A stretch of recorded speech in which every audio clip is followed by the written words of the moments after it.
نصطفى أما بعد فأعوذ بالله من الشيطان الرجيم بسم الله الرحمن الرحيم إن هذا القرآن يهدي للتي هي أقوم صدق الله العظيم.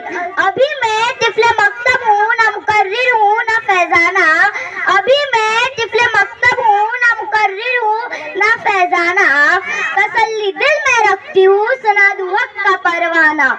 محترم سامعین مکرم اور میرے مکتب کے ساتھیوں اور مجمع میں بیٹھے ہوئے نوجوانوں، السلام علیکم. آج میں آپ کے سامنے جس موضوع پر لب گشائی کرنا چاہتی ہوں وہ ہے عظمت قرآن.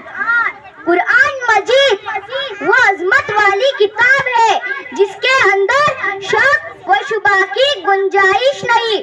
قرآن مجید وہ عظمت والی کتاب ہے جو ہمارے لیے رہبر ہے. قرآن مجید جس ذات کی طرف سے نازل ہوا وہ ذات بھی ایسی ذات ہے اس ذات کے علاوہ کوئی عبادت کے لائق نہیں. وہ وحدہ لا شریک لہ ذات ہے. قرآن مجید جس پیغمبر پر اترا وہ ایسا پیغمبر تمام انبیاء کا سردار ہے کہ جن کی پوری زندگی میں پوری انسانیت کے لیے زندگی گزارنے کا نمونہ موجود ہے. قرآن مجید جو فرشتہ لے کر آیا وہ ایسا فرشتہ تمام فرشتوں کا سردار ہے. وہ ایسا فرشتہ رب کائنات کی نزدیک مرتبے والا ہے. قرآن مجید وہ عظمت والی کتاب ہے جو ہمارے لیے رہبر ہے. قرآن مجید وہ عظمت والی کتاب ہے جو ہمارے لیے حق و باطل کے درمیان فرق کرتی ہے. پھر کیوں نہ کہوں یا الہی تو ہمیں عامل قرآن کر دے، یا الہی تو ہمیں عامل قرآن کر دے، پھر نئے سیرے سے مسلمان کو مسلمان کر دے. محترم سامعین مکرم اور علماء اکرام، اب ذرا اسلاف سے قرآن مجید کی عظمت معلوم کرتے ہیں.